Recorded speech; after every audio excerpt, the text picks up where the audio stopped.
स्वर्ग का हकदार कौन? मरने के बाद स्वर्ग के द्वार पर चार व्यक्ति खड़े थे। इन चार व्यक्तियों में पहला राजा था, दूसरा एक बिजनेसमैन था, तीसरा पंडित था और चौथा एक आम आदमी मजदूर था। किसी को भी यह पता नहीं था कि कौन स्वर्ग के अंदर प्रवेश कर पाएगा और कौन वहीं से वापस लौटा दिया जाएगा। सब स्वर्ग का दरवाजा खुलने की राह देख रहे थे और आपस में बातें कर रहे थे। जैसे कि राजा को मरने से पहले से ही आदत थी, उसने अपनी बात सबसे पहले बताई। राजा ने कहा, मैं बहुत प्रख्यात राजा हूँ, मैंने धरती पर अपना बहुत नाम कमाया है, इसलिए पूरी संभावना है कि मैं ही स्वर्ग में जाऊंगा। फिर व्यापारी ने अपनी बात सामने रखी। वह बोला, मैंने धरती पर खूब धन कमाया और उस धन से मैंने सैकड़ों लोगों की मदद की, इसलिए मैं ही स्वर्ग का हकदार हूँ। अब बारी थी पंडित की, तो पंडित ने मुंह खोला और सबको यह कहा, चाहे तुम जो सोच लो, लेकिन यह बात तो तय है कि स्वर्ग के दरवाजे खुलेंगे तो मेरे लिए ही। सब जानते हैं कि पंडित दिन रात भगवान को याद करते हैं, इसलिए स्वाभाविक है कि स्वर्ग में पंडित का स्वागत किया जाए। जब सबने अपना अपना पक्ष रख दिया, तब सबकी नजर उस मजदूर पर पड़ी थी, जो चुपचाप अपनी नजरें नीचे झुकाए बिना कुछ बोले वहीं पर खड़ा रहा। स्वर्ग का दरवाजा खुला और वहां पर एक देवदूत आकर खड़ा हो गया। देवदूत के हाथों में एक पुस्तक थी, जिसमें इन सभी के कर्मों के बारे में लिखा हुआ था। देवदूत ने सबसे पहले राजा को अपने पास बुलाया और उसको पूछा, तुम बताओ, तुमने अपने जीवन में क्या क्या अच्छे कर्म किए हैं? मैं उन्हें इस पुस्तक में देखकर फैसला करूंगा कि तुम्हें अंदर जाने देना है या नहीं।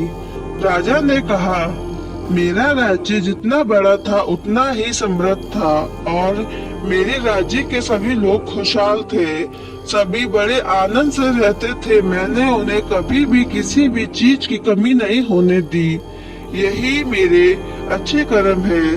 देवदूत ने अपने पुस्तक में देखा और देखने के बाद राजा से कहा, तुम सच बोलते हो, तुमने अपने राज्य की प्रजा को बहुत कुछ सुख दिया था, लेकिन तुमने अपने राज्य की सीमा बढ़ाने के लिए जितने युद्ध किए थे, उन युद्ध की वजह से हजारों सैनिकों ने अपनी जान गंवा दी थी। उन हजारों सैनिकों के परिवार का दुख के कारण तुम बन गए थे, इसलिए तुम स्वर्ग में नहीं आ सकते। अब बारी थी व्यापारी की। व्यापारी से जब देवदूत ने पूछा कि तुम्हारे अच्छे कर्म क्या हैं, तब व्यापारी ने उससे कहा, मैंने सैकड़ों लोगों का खाना खिलाया है, कई आश्रमों में दान किया है, कई निराश्रित लोगों के लिए घर बनाकर दिया है, ये मेरे अच्छे कर्म है। देवदूत ने फिर से अपनी पुस्तक में ध्यान से देखा और देखने के बाद व्यापारी से कहा, तुम्हारा कहना भी ठीक है कि तुमने बहुत दान धर्म किया है, लेकिन यह दान धर्म तुमने जिन पैसों से किया है, उन पैसों को कमाने के लिए तुमने न जाने कितने झूठ बोले हैं, कितनी हेरा फेरियां की है और कितनी मिलावटें की है, इसलिए तुम भी स्वर्ग में नहीं आ सकते। जब पंडित जी से यही सवाल किया गया, तो पंडित ने बड़े ही आत्मविश्वास के साथ कहा, मैंने तो अनगिनत लोगों को ज्ञान दिया है, हजारों यज्ञ और पूजाएं की है और दिन रात भगवान का जाप किया है, इससे अच्छे कर्म और क्या हो सकते हैं। देवदूत ने अपनी पुस्तक के अंदर झांक कर देखा और पंडित से कहा, आपने जितने भी लोगों को जो भी ज्ञान दिया है, उन बातों पर खुद कभी अमल नहीं किया।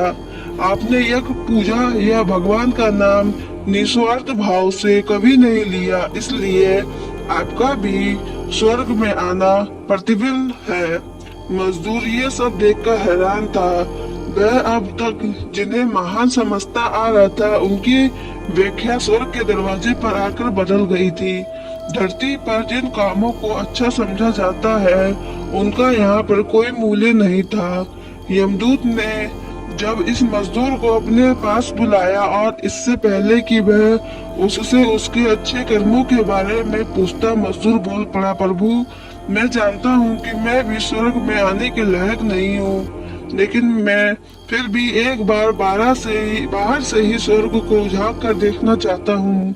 बस इससे ज्यादा मेरी कोई और इच्छा नहीं है, क्योंकि ऐसी इच्छा पालने के लिए मैंने जीवन में कुछ भी नहीं किया है। मैं पूरा दिन मेहनत करता हूँ और जो भी पैसे कमाता उन्हें अपने परिवार के पालन पोषण में खर्च कर देता हूँ, इसलिए दान धर्म के लिए कुछ बचता ही नहीं। लोगों की भलाई में क्या सेवा करता, क्योंकि काम के बाद जो थोड़ा सा समय निकलता है उसको अपने ही बूढ़े माँ बाप की सेवा में बिता देता। और ये सब करने के बाद मैं कभी कभी मंदिर भी चला जाता और भगवान से जैसा भी मुझे दिया है उस जीवन के लिए धन्यवाद कहता। देवदूत ने अपनी पुस्तक में बड़े ध्यान से देखा और थोड़ी देर देखते ही रहा। फिर उसने मजदूर से पूछा कि तुम याद करके बताओ, तुमने कभी तो कोई अच्छा काम किया होगा। मजदूर ने थोड़ी देर सोचने के बाद बोला, हाँ मुझे थोड़ा थोड़ा याद है।